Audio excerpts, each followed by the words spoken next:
What's up, everybody? Once again, it's Brand Man Sean, and this video is brought to you by BrandManNetwork.com because I signed myself. Now, I got to talk about Arii today. The social media influencer, 2.6 million followers, could not sell 36 products.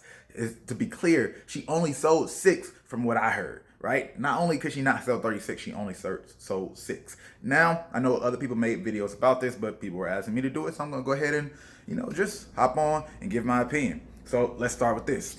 One, it's interesting that I haven't seen too many people note that at the beginning of her post, she said that she fell off.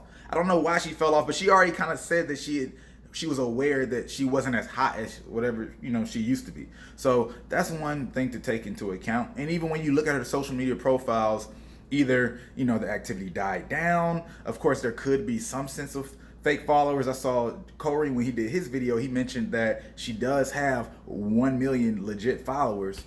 Interesting enough, but if you look at her engagement and things like that, it's not that great of an activity when you just go through her posts. The activity, the engagement, the energy around her posts does not look that great, especially what you would expect from a teen star and who has that many followers. So some of it, I don't know if she did it herself. I doubt it, but who knows? Sometimes when these people who are stars, they have agencies and things like that managing their look and what they do or their post. If that's the thing that's happening for her, they do some things that they swear is for great looks, but it's not great for engagement. So keep control of your social media. That's one thing I can encourage for everybody. And what you're like, what do you mean keep control of your social media? What would be the other case? Well, not only are there agencies that say, oh, we're going to control it. You can allow an agency to do some things, but you still want main control over like the ability to post certain things. And there's labels who literally will take over your post as well. They're like, I'm controlling your social media. I got this, we got this for you, and we own the assets that we put on your social media, or we own the assets on your social media. Be on the lookout for all that stuff. So keep in mind, keep control of your social media. But the next thing is, which two things I want to touch on that Arii actually mentioned is one, the strength of your marketing campaign. I don't care how big you are, you have to market hard. Like, how many movies have you seen that came out with some pretty legit stars, right? And then the movie comes out and you only found out about it like a week before. You're like, I didn't know this movie was coming out. And then you hear the movie didn't do well. Surprise, surprise, right? No matter how big you get, you gotta stay humble and realize I have to push. I still have to insert myself into the marketplace, put all that energy behind it. Of course, it'll be easier once you have a certain amount of audience that already cares about you for certain things, but you have to build up and you have to have a full campaign built out. That's just the way it is. Another thing is, when you look at the way that her campaign played out, and you consider her fan base being younger, all right? Because I've been seeing the same argument that Arii mentioned in his video in terms of some people might not be able to afford stuff. Well, when it comes to noting your audience, I literally just talked to an artist 2 days ago where his audience is really damn near kindergartners, right? That's really his audience. However, that's the consumer more so than anything. There's a consumer and an audience can be different. So the consumer is the consumer is the parents in that case. The audience is the kids. They're the ones who are consuming the content, but in terms of the audience and your customer, that's a better way to say it, right? You got your consumer / audience. Those are the people who are really taking in the content. And the customer, though, is going to be the parents, the person who's actually buying the product in certain fan-based places. So when you drop something, you need to know who that target audience is, and it's not always your customer, your audience. I don't know what your campaign might look like, but that's something to keep in mind. Who are the people that are actually going to buy? And that's who you need to target for your campaigns, or target for the visibility, not who are the people who will consume. And it's a difference. Those are two different types of fan bases. There's a lot of segmentation that goes into that. So those are just some primary things that I think everybody has to take into account when you see situations like this. It's kind of dope that she actually put this out here, because she didn't. And think about it this way, right? A lot more people know her for not being able to hit her sales than probably would have known her for actually hitting her sales. Yes, it sucks in the long run, but this is really setting up a story where she's setting herself up for a comeback at some point. And you have a lot of people who now, like I said, know who she is, even though that they didn't follow her before. I actually knew her, but only because I remember seeing her next to baby Ariel, who's like a big TikTok star and all that kind of stuff. But I just saw her like sitting, her face. I didn't know her name. I didn't really know she had an IG that was popping or anything like that.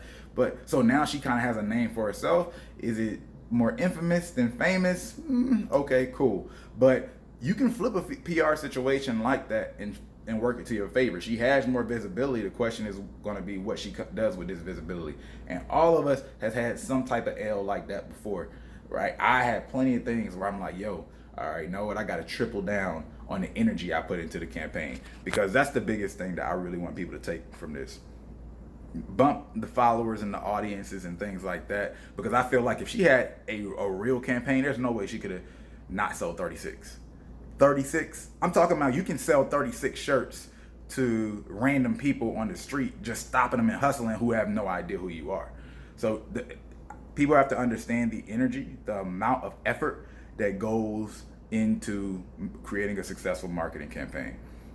A perfect example is the 10x theory. When you look at Grant Cardone, he always talks about that 10x. A lot of people they slip past the meaning of it and why he originally started to talk about it. Right? Of course, you have 10x. You want 10x results. You want more. There's the inspirational part, but the original thing that he really meant it for was just the fact that a lot of times to get the results that you want, it takes 10x more effort than you even think. So it's not saying, no, I don't want 1,000 followers. I want 10,000 followers, just because, that's a better goal and it sounds better. And it's like you're thinking too small. Yeah, that's a part of it. But really it's the psychology of you probably haven't gotten 1,000 followers before. All right. Or you haven't probably sold 5,000 records before. Whatever your goal is. So you really don't even know the amount of effort that it actually takes. So you need to increase your goal and, strategize for effort to reach that bigger goal, just so you can probably hit the goal that you were originally wanting in the first place. That's the whole shoot for the moon and land amongst the stars. That's essentially what that really is. And I can say that really bears true for me a lot of times when it's my first time doing something, right? Like a lot of times, and whenever I start something over, I always get humbled at the beginning, where it does take more effort than I remember. Because, sometimes you get used to the successes, and it's like when you start something over, you start something new, it's like, okay, it's that reminder. The difference is, for me, I'm like, okay, I've been here before. I've done this before. I know what to do. It's like, dang, I forgot that this is what it is when you're down here, but I know how to, build it up from here. So to get yourself in that process, it takes so much effort to build these things out. Arii, she'll be fine long run. I know it's a huge shot to the ego for a kid, but those are just real situations. And the biggest benefit, I think, for all artists is paying attention to real economics. Real economics. What I mean by that is, check this out. How many artists have you heard that left record labels and now they're independent and now they made more money with selling less records? That's all that matters, right? You're making more money selling less records. It might not be as cool fame-wise, or you might not have certain opportunities and visibilities, but the economics, the way that works out, when you have less middleman, right, and when you have real fans, that'll force you to start focusing on, I just want to know the actual people who will buy. I don't need all these extra people, all this extra hype, because there's a lot of hype. Some of these people have 80% of their audience that's following them doesn't really care about them, or they just won't be a supporter and buy. And then you have some people, they only got 20,000 followers, but a solid 80% of those people will actually buy something for them, right? And that's the difference. If you get those economics right, we can draw that and do a formula and video on that later. But if you get those economics right, you'll be under the radar, but the bank will know who you are. And to me, at least for me, that's the goal at the end of the day. I could care a lot less for being a big time influencer in terms of visibility just for the sake of visibility. If I have more views, I need my bank account to go up just as much, triple that. That's it. Once again, this video is brought to you by BrandmanNetwork.com, because I signed myself. If you want to develop your brand, accelerate your fan base growth, this is the community for that, BrandmanNetwork.com. Check it out. Look forward to talking to some more of y'all soon, because we've been having some great conversations lately. Other than that, if you like this video, go ahead and like button. If you like it, might as well share it. And if you're not subscribed, you know what to do. Hit that subscribe button.